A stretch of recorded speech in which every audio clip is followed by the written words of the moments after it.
It was a crisp autumn evening, the kind where the chill air carried the faint smell of decaying leaves and distant wood smoke. Marcus had always loved this time of year, but tonight something felt off. He adjusted his scarf and glanced at his phone to check the time. Emily, his girlfriend of 2 years, had texted him earlier, "Meet me at the cabin. There's something I need to tell you." The cabin was an old family retreat tucked away in the woods, rarely used except for the occasional getaway. Emily had sounded urgent in her text, almost desperate. Marcus couldn't shake the unease that settled in his stomach as he approached the dimly lit structure. The door creaked open, and he stepped inside. The room was bathed in the flickering glow of a single lantern. Emily sat in the corner, her back to him, staring into the shadows. "Emily?" Marcus called softly. She didn't respond at first. Then, without turning around, she said in a low, trembling voice, "I thought I could handle it, but it's getting worse." Marcus froze. "What are you talking about? What's wrong?" Emily turned to face him, and his breath caught in his throat. Her once bright eyes were now dark and sunken, her skin pale and waxy. She looked like a shadow of the woman he loved. "I didn't want to tell you," she whispered, tears streaming down her cheeks, "but it's not me anymore, not completely." Marcus took a step closer, his heart pounding. "Emily, you're scaring me. What's going on?" She held up her hands, revealing deep, jagged cuts on her palms. "It's inside me, Marcus. Something found me in the woods." The wind howled outside, rattling the windows. Marcus glanced around the room, his instincts screaming at him to leave, but he couldn't abandon her. "What do you mean inside you? Did someone hurt you?" Emily shook her head violently, her voice rising in panic. "No, it's not someone, it's something. I thought it was just a dream, but then the marks started showing up, and I began hearing it, whispering, growling. It wants to take over, Marcus."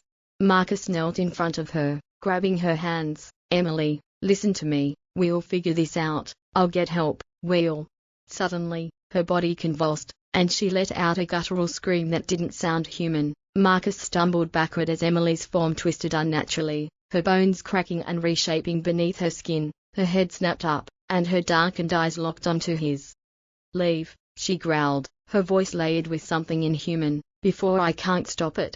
But Marcus couldn't move, paralyzed by fear and disbelief. The creature that had overtaken Emily stood, towering over him, its distorted limbs trembling as if battling for control. "Run!" the human part of Emily screamed. At last, Marcus bolted, tearing out of the cabin and into the night. The woods seemed alive, shadows shifting and branches clawing at him as he ran. Behind him, he heard the cabin door burst open and a blood-curdling howl that echoed through the trees. He didn't stop until he reached his car, fumbling with the keys as the howling grew closer. Finally, he managed to start the engine and sped away. The image of Emily's twisted, tormented form burned into his mind. He never saw Emily again. In the days that followed, the authorities searched the cabin and the surrounding woods but found no trace of her, or anything else. Marcus moved away, unable to bear the memories of that night. But sometimes, late at night, when the wind howled through the trees, he swore he could still hear her voice, faint and desperate. "Help me." Months passed, but Marcus couldn't escape the memories of that night. He avoided the woods entirely, even refusing invitations to casual bonfires with friends. Every rustle of leaves, every whisper of the wind, sent a shiver down his spine. Despite his efforts to move on, something gnawed at him, a feeling of guilt. He had abandoned Emily, she had begged for his help, even in her monstrous state, and he had run. Late one night, he found himself unable to sleep. The memories churned in his mind, sharper and more vivid than ever. He sat up in bed, the thought forming almost against his will. What if she's still out there? Grabbing his laptop, Marcus began researching the area around the cabin. He read through local legends, obscure forums, and old news archives. He found stories of people disappearing in the woods over the years, sightings of strange shadows, and a recurring theme of something referred to as the hollow hunger. The descriptions matched what he had seen that night, a force that consumed the living, leaving behind a shell that was neither human nor beast. It was said to be ancient, born from the grief of those who died alone in the wilderness, feeding on the pain of the lost. Marcus stumbled upon a single, cryptic post in a forgotten thread. "If you want to save someone claimed by the hunger, you must confront it, bring something they love, something that grounds them to this world, but beware, once it senses you, It will never stop hunting. His heart pounded. Could he save Emily? The idea seemed impossible, yet he couldn't ignore the chance, however slim. The next morning, Marcus packed a bag, a flashlight, a hunting knife, and Emily's favorite scarf, which still carried her faint perfume. As he drove toward the cabin, dread coiled in his stomach, but determination pushed him forward. The woods were eerily silent as he approached. The air felt heavier with each step, as though the forest itself was watching him. The cabin stood as he had left it, dark and lifeless. Inside, the air was stale, and the lantern he had seen before was now extinguished. He placed the scarf on a table, whispering, "Emily, if you're still here, I'm going to help you." The silence stretched, and then a faint sound reached his ears, soft, almost imperceptible, a voice, broken and weak. "Marcus." He spun around, his flashlight trembling in his hand. In the doorway stood Emily, or what was left of her. Her features were gaunt, her eyes hollowed out even further, but a flicker of recognition glimmered within them. "You came back," she rasped, her voice layered with something guttural. Marcus stepped closer, holding up the scarf. "I'm here, Emily. I'm going to fix this." Suddenly, the shadows around her began to writhe, stretching unnaturally as if alive. A deep growl filled the cabin, vibrating through Marcus's chest. Emily clutched her head, screaming in agony. "It's too late," she cried. "It's already inside me." "No," Marcus shouted, his voice firm. He stepped closer, gripping the scarf tightly. "I won't let it have you." The growl erupted into a deafening roar, and the shadows lashed out, forming grotesque, claw-like shapes. Marcus ducked, narrowly avoiding a strike. The air was thick with malice, but he held his ground. "Emily, fight it," he yelled, throwing the scarf toward her. It landed on her outstretched hands, and for a moment, the creature recoiled as if burned. Emily let out a strangled cry, her body convulsing. "Marcus, don't stop. It's weak when I remember." Marcus seized the moment, stepping closer despite the writhing shadows. He grabbed her hands, the scarf pressed between them. "Think of us, think of who you are, Emily. You're stronger than this thing." Her screams turned to sobs, and the shadows faltered, shrinking back toward the walls. The air grew colder, and the growling became a pitiful whimper. Finally, Emily collapsed into Marcus's arms, her body limp but human. The oppressive darkness faded, replaced by the dim glow of moonlight filtering through the broken windows. Marcus held her tightly, tears streaming down his face. "I've got you," he whispered. But as the woods fell silent once more, Marcus couldn't shake the feeling that the hunger wasn't gone, it was merely waiting.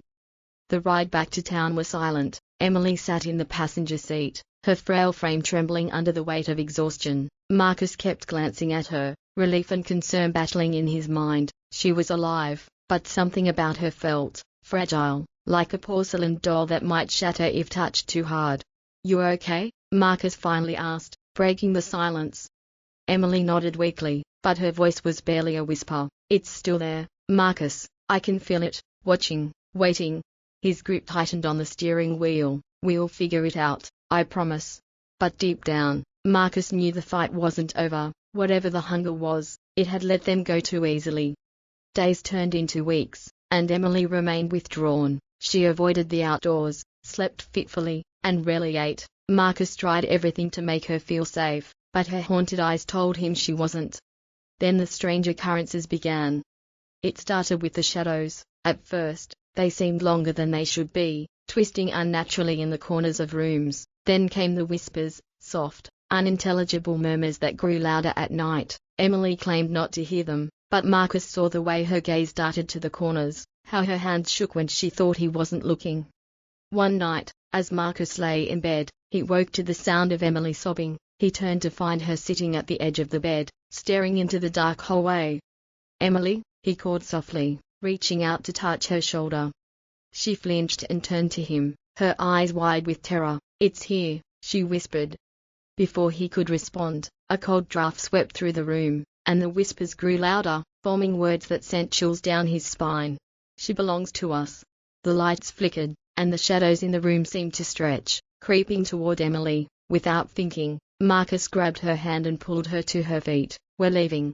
They ran out of the house, the whispers chasing them. The shadows slithered across the walls, reaching for Emily like living creatures. Marcus slammed the car door shut as they jumped in, fumbling with the keys. As the engine roared to life, Emily let out a scream. "Marcus, look!" He turned to see the shadows converging into a single form in the driveway, a towering figure of darkness with glowing, hollow eyes. It moved toward them with a deliberate, predatory grace. Marcus floored the gas pedal, the car screeching as it sped away. In the rearview mirror, the shadowy figure stood motionless, watching them disappear into the night. They drove until dawn, ending up in a small motel on the outskirts of a neighboring town. Exhausted but alive, Marcus knew they couldn't keep running. Whatever the hunger was, it wasn't bound by distance. He sat across from Emily at the rickety motel table. "We need to end this," he said. Emily looked up at him, her eyes filled with tears. "How? It's a part of me now. I don't think it'll stop until it takes me." Marcus shook his head. "No, there has to be a way to sever its connection to you." He pulled out his laptop and began searching again, diving deeper into the myths and legends surrounding the hunger. Amidst the stories of despair and loss, he found a glimmer of hope. The hunger can be banished, but it requires an offering of equal pain, a willing sacrifice of what it craves most: connection, love, or the self. Marcus's stomach sank. The implication was clear. He would have to risk everything to save her. "I'll do it," he said quietly. Emily's eyes widened in horror. "No, Marcus, you can't. I won't let you." "You don't have a choice," he replied firmly. "I'm not losing you again." That night, they returned to the woods, armed with nothing but a lantern and the scarf. Marcus led Emily back to the cabin where it all began. The air was heavier than before, suffocating. Shadows seemed to pulse with life, and the whispers began as soon as they stepped inside. "Welcome back." The voice was deep, resonant, and filled with malice. The shadowy figure emerged, towering over them. Marcus stepped forward, his heart hammering in his chest. "You want pain? Take mine." The creature tilted its head, intrigued. "You would give yourself for her?" "Yes," Marcus said without hesitation. The figure laughed, a sound that echoed through the cabin like breaking glass. Foolish, but acceptable. Before Emily could stop him, the shadows surged forward, enveloping Marcus. He screamed as the darkness consumed him. Every memory, every feeling of love for Emily ripped from his soul. "Marcus," Emily cried, reaching out, but it was too late. The shadows receded, taking Marcus with them. The room grew still, the oppressive air lifting. Emily collapsed to the floor, clutching the scarf he had left behind. Days later, Emily wandered out of the woods alone. She was free of the hunger, but at an unbearable cost. She never saw Marcus again, yet every so often, in the stillness of night, she felt a faint warmth around her shoulders, as if someone had draped the scarf there to keep her safe.